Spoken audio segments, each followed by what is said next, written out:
Hello friends, I'm George, the nice smelling gentleman.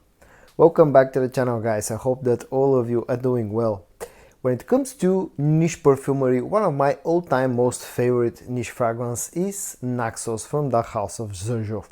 I absolutely love that sweet, tobacco-based fragrance that has enough of a lavendery and citrusy freshness. It's an absolutely fantastic fragrance, an all-time great fragrance for me.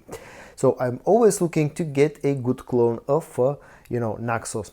And one clone that has been pretty much hyped up in the past year or so comes from the House of Paris Corner and their Emir line of fragrances, and it's called Voux Elegante.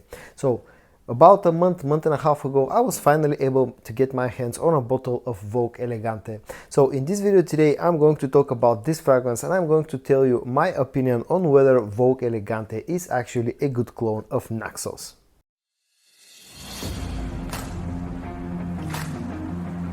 As usual, I'll quickly show you the packaging and the presentation, the bottle design of Voux Elegante from Emir and Paris Corner. The fragrance comes packaged in this white colored box with the golden accents.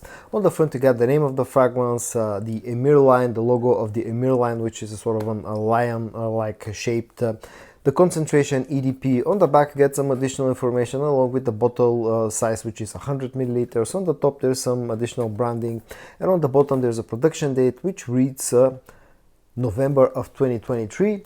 And once you take out the bottle, this is how the bottle looks. It has a sort of like a similar bottle design to the original fragrance, not exactly the same, but it's pretty similar. The cap is plastic but has a metallic coating. I think it's a pretty snug fit. The bottle has nice heft and all in all the packaging is nice. The note breakdown of Voux Elegante has the following notes. The top notes are lavender and bergamot, the middle notes are cinnamon, jasmine, honey and cashmeran, and the base notes are tobacco, vanilla and tonka bean. It's almost identical to the note breakdown of the original fragrance from Xerjoff. I'll show you the sprayer in action and then I'll talk about the scent and how close it is to the original fragrance. The sprayer is actually very decent on Voux Elegante. And now onto the scent of this fragrance. Now the opening here is very bright and quite fresh. I get a ton of that bergamot note that's mixed with enough lavender. The lavender in here also feels quite fresh, and also the opening I pick up quite a lot of the cinnamon note as well. Maybe a touch of the jasmine, and not much sweetness or anything else. Also maybe like a hint of the tobacco note in the opening of this fragrance, but it feels quite fresh, quite citrusy and quite aromatic. And that's one area where it differs to the original fragrance. The original fragrance opens up a lot more sweet compared to Voux Elegante. When this goes into the dry down, you start to lose some of that freshness, but this actually, throughout the life of this fragrance, it stays quite a fresh scent, to be honest. The spiciness, the cinnamon note is pretty strong on the dry down as well. On the dry down is where you get introduced to some more sweetness, the vanilla, the tonka bean, and you finally start to get a little bit more out of the tobacco note. It starts to become a little bit more prominent on the dry down.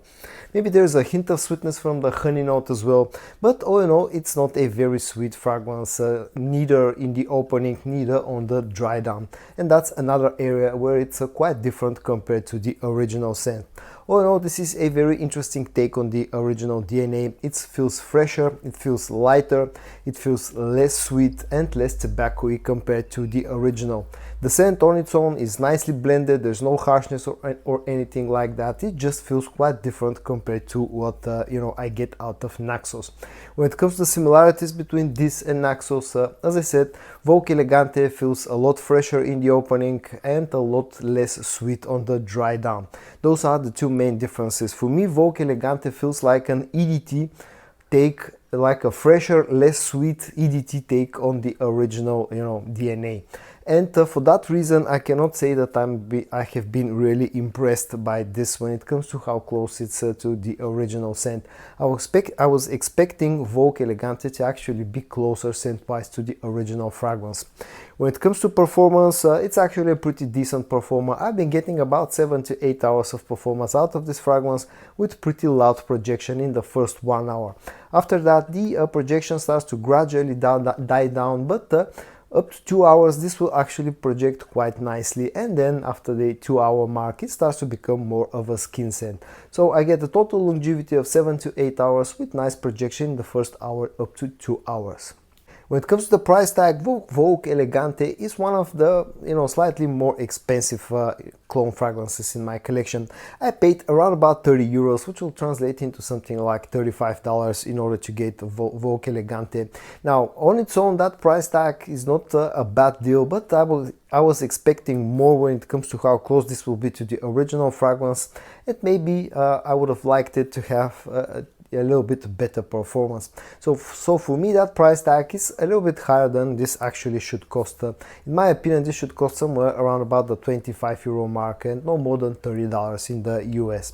And when it comes to versatility, it's actually quite a versatile fragrance because of the amount of freshness and the lightness that this has.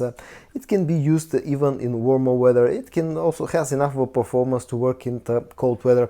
So when it comes to versatility, Voux Elegante is actually pretty versatile. And so on to my final thoughts about Voux Elegante from the Emir line of fragrances from Paris Corner. As I said in the opening of this video, I'm an absolute sucker when it comes to Naxos. I absolutely love the original fragrance, and I was really looking forward to getting Voux Elegante because I was expecting this to be a very good clone of Naxos. A lot of people seem to hype this one as being a great alternative for Naxos, and unfortunately I cannot say that I've been very satisfied. Now, on its own, this is not a bad fragrance. There's absolutely no harshness. It has pretty decent performance. The scent profile is nice and interesting. The versatility is also there because it has enough freshness and enough performance. But one area where this actually lacks is the similarities to the original fragrance. As I said, I was just expecting this to be closer. It lacks the sweetness of Naxos, it lacks the strong tobacco note compared to Naxos, and those two main differences really make this fragrance more like not a clone but like a take on that original DNA. Something that Paris Corner, for example, have taken an idea and have done enough twists on it that it actually feels quite different compared to the original scent DNA. So again, on its own, not a bad fragrance, but as a clone of Naxos, unfortunately, I cannot recommend this one.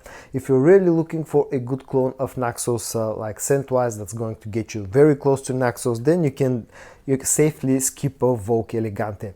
On its own, the scent profile gets a like from me because it's a nicely done fragrance, but as a clone of Naxos, it actually doesn't get a like from me. And so guys, in today's video I showed you an interesting fragrance from the house of Paris Corner that's called Voux Elegante. On its own, a good scent, but as a clone of Naxos, in my opinion, this has been an absolute fail. I hope that you found this video interesting or helpful. If you did, give it a like, and I also hope that you're going to join me in the next one. And until then, stay safe and bye bye.